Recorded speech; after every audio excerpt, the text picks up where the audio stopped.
Señor, tú has sido nuestro refugio de generación en generación.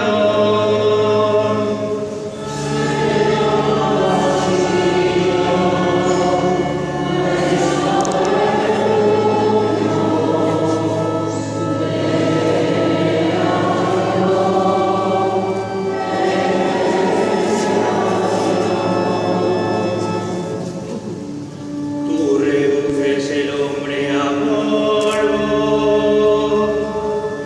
diciendo retornad hijos de Adán.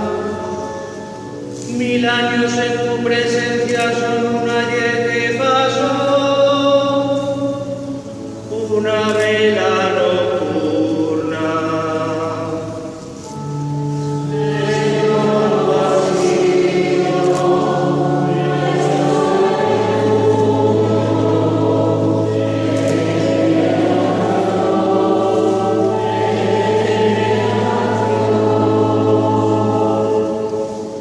Lo siembras año por año,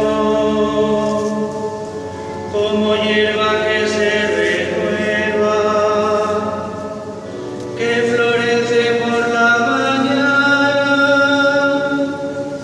y por la tarde